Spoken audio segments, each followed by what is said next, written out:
A Monique Vilela, da Rádio Banda B, está perguntando: Abner, foi um jogo em que vocês insistiram do começo ao fim pela vitória, mantendo a intensidade.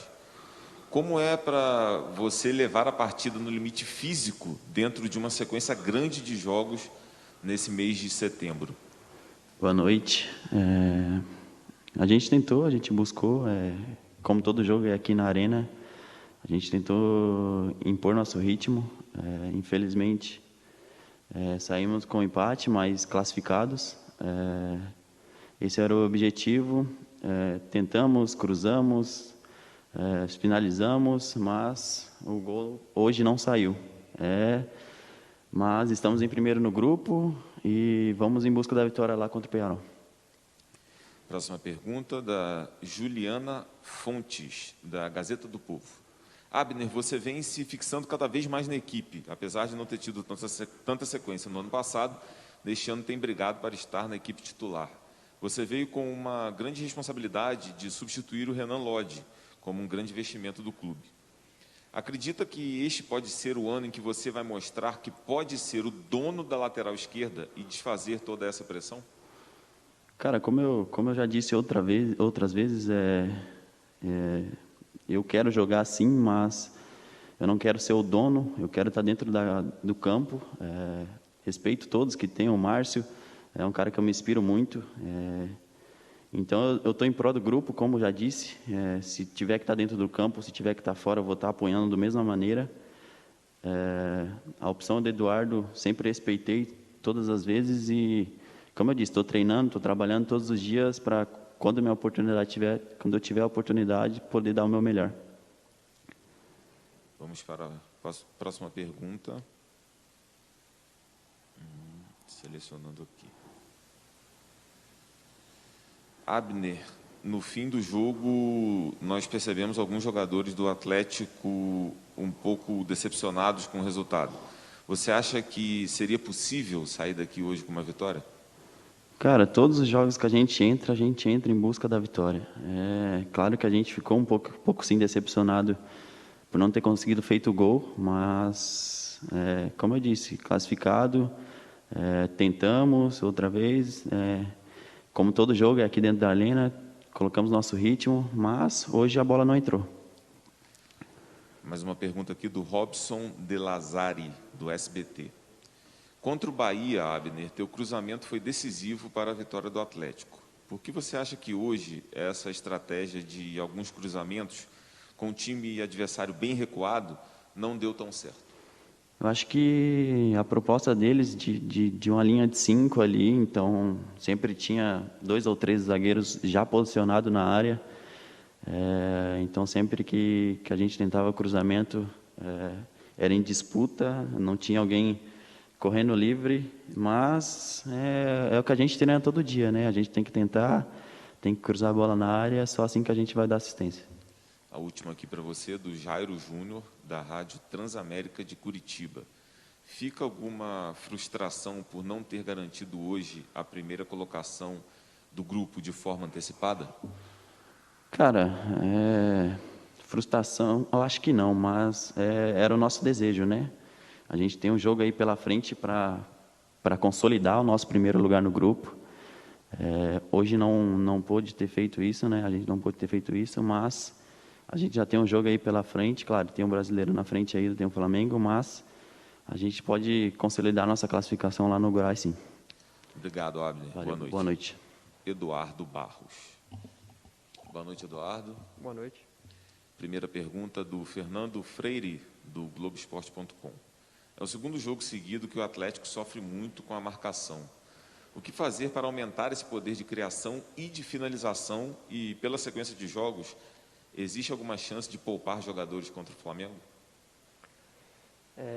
O que fazer é repetir exatamente o que nós fizemos hoje, talvez com um pouco mais de tentativas de finalização de média distância, quando a gente encontrar um adversário tão fechado como estava o Jorge. Mas, considerando todo o contexto e a proposta de jogo do adversário, eu estou muito satisfeito com a produção, mas não com a eficácia.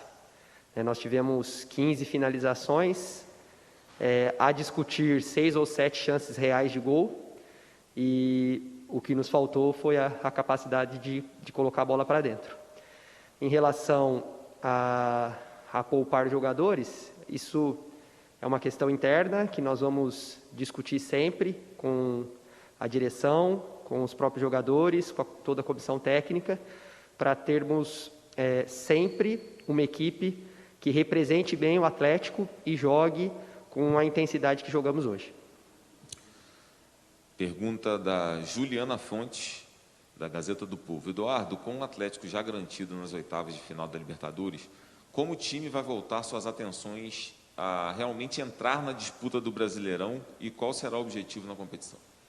Salvo engano, nós temos 4 jogos agora do Campeonato Brasileiro, antes do compromisso contra o Peñarol, acho que é Flamengo,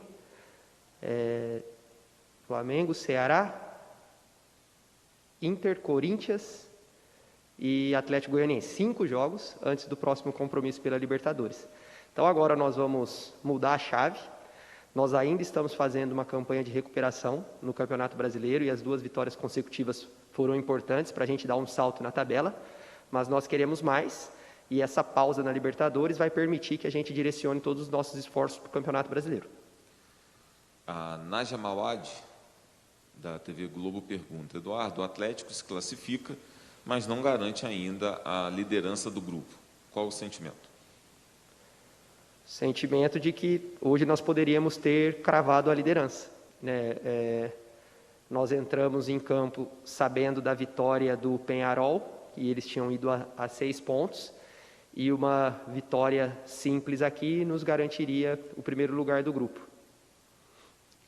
Pergunta do Robson de Lazari, do SBT.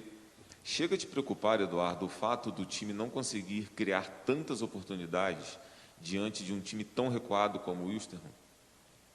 Olha, eu vou rever o jogo, mas eu estou satisfeito com o volume de oportunidades reais que nós criamos. Então, rapidamente aqui, nós temos, que eu consigo me lembrar do jogo. Nós temos um chute do Eric, que ele desvia, a bola passa rente à trave. Nós temos um chute do Abner de direita, em diagonal, com o goleiro, que o goleiro faz uma ótima defesa, a bola volta no pé do Abner e sai à linha de fundo. Nós temos uma cabeçada do Eric num desvio de escanteio no primeiro tempo, que depois a bola sobe e a gente estava inteiro na bola e o jogador até toca a bola do Jorge Wilstermann, mas no mínimo jogo perigoso ali tinha que ser dado, dada a altura que o jogador da equipe do Jorge levantou o pé. Nós tivemos uma cabeçada do Eric, que o goleiro rebota e ela sobra para o Bissoli chuta, a bola bate na cabeça do Jorge, a bola indo para dentro do gol. Nós tivemos um cruzamento, que eu não me lembro quem exatamente fez, talvez tenha sido o Thiago Heleno, e o Fábio chega sozinho no segundo pau e ele acaba não conseguindo chegar bem na bola.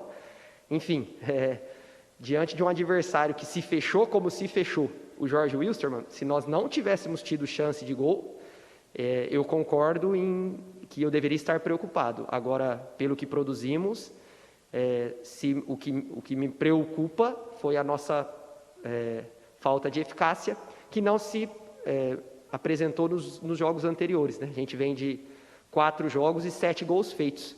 Então, eu prefiro valorizar a entrega, o desempenho, o compromisso com o jogo CAP que os jogadores tiveram, e fica o pesar de a gente não ter conseguido transformar todo esse volume em ao menos um gol. Sua resposta tem tudo a ver aqui com a pergunta da Monique Vilela, da Rádio Banda B. Eduardo, a partida de hoje foi um dos jogos em que o Atlético teve mais posse de bola. Por que essa posse não foi convertida em gols? Porque nos faltou precisão nas finalizações, né? Foi mais de 70% de posse de bola, um volume muito alto de finalizações, sem oferecer chances de gol ao adversário. Nós sofremos, se eu não me engano, 3 finalizações deles, uma de muito longa distância e outras 2 que até tiveram certo perigo e foram em contexto de contra-ataque de bola parada, sendo que a gente já tinha feito alterações na equipe. Então, essas alterações muda um pouco a nossa configuração, e isso acabou gerando um desequilíbrio defensivo. Felizmente, a gente acabou neutralizando ambas as situações com o Santos. A produtividade, né, que significa transformar a posse de bola em finalizações, ela foi evidente. O que faltou foi a precisão maior e melhor nas finalizações. O Jairo Júnior, da Rádio Transamérica de Curitiba. Eduardo, chamou a atenção o número excessivo de cruzamentos do time do Atlético. Claro que foram muitos escanteios também, mas mesmo com bola rolando, muita jogada aérea desde os primeiros minutos. Faltou ter um pouco de paciência para entrar na fechada defesa adversária? Eu não sei se paciência, mas que faltou uma melhor estruturação do espaço no campo de ataque, faltou. E aí a gente precisa dar um desconto a esse grupo de jogadores, né, que nós nos preparamos para o jogo do Colo-Colo, que teve um intervalo entre Jorge Wilstermann e a outra partida pela Libertadores, e depois nós emendamos uma sequência de jogos com apenas 2 dias de recuperação entre eles. Então, nós imaginávamos que a postura do Jorge Wilstermann seria essa, com uma linha de 5, com uma outra linha de 4 à frente dessa linha de 5, oferecendo pouquíssimo espaço para o jogo entre linhas. Então, nesse contexto, o cruzamento seria indiscutivelmente uma excelente alternativa. O problema foi quando, em um determinado momento do jogo, a gente passa a escolher cruzar em circunstâncias que não era o melhor momento para cruzar. Enquanto em boa parte do primeiro tempo os cruzamentos foram sempre num momento ótimo, e aí faltou um pouco mais de presença de área, faltou talvez uma precisão um pouco maior no próprio cruzamento. No segundo tempo, a gente acabou se precipitando, escolhendo cruzar de uma região não tão favorável, e aí faltou também um pouco de combinação de movimentos que eu tenho segurança que virão com o tempo. O Gabriel Caliçaia Vilca, do Deporte Central da Bolívia, está perguntando que deficiências você acredita que precisa corrigir até o próximo jogo da Libertadores? Bom, eu já mencionei em outras oportunidades que a equipe ela precisa melhorar em todos os momentos do jogo. Se a gente considerar somente esse jogo, fica claro que a nossa maior dificuldade foi a de concluir as oportunidades que criamos em gol. Mas a gente tem que fazer um exercício de olhar para o todo, né, de todos os jogos. A equipe, estatisticamente, vem melhorando significativamente. Se a gente faz um apanhado dos últimos 16 jogos e a gente divide esses 16 jogos em 2 pacotes de 8 jogos, os números desses últimos 8 jogos, eles são bem positivos em comparação ao anterior, e ainda assim tem margem de crescimento. Então nós podemos melhorar defensivamente, nós podemos melhorar ofensivamente, nós podemos criar, né, alternativas de estrutura de jogo. Hoje eu gostaria de ter feito uma ou outra alteração, mas em virtude de características dos jogadores. Um exemplo, né, eu não tinha 2 camisas 9 para colocar no jogo. Só tinha o Bissoli, que ainda estava como opção, como suplente, e entrou no decorrer da partida. Então são nuances, né, que compõem aí o contexto da nossa equipe, que a gente está atento e com um foco muito claro de melhorar em todos os aspectos. Última pergunta do Álvaro Loureiro, da Fox Sports. O que faltou para o Atlético para que saísse da Arena da Baixada hoje com a vitória e a primeira colocação do grupo garantido? O que foi fundamental para que isso não acontecesse? Nós não fomos capazes de transformar o volume de oportunidades criadas, que foi de bom tamanho, considerando um adversário fechado como veio, em gols. Obrigado, Eduardo. Obrigado. Boa noite. Boa noite. Essa foi a entrevista coletiva do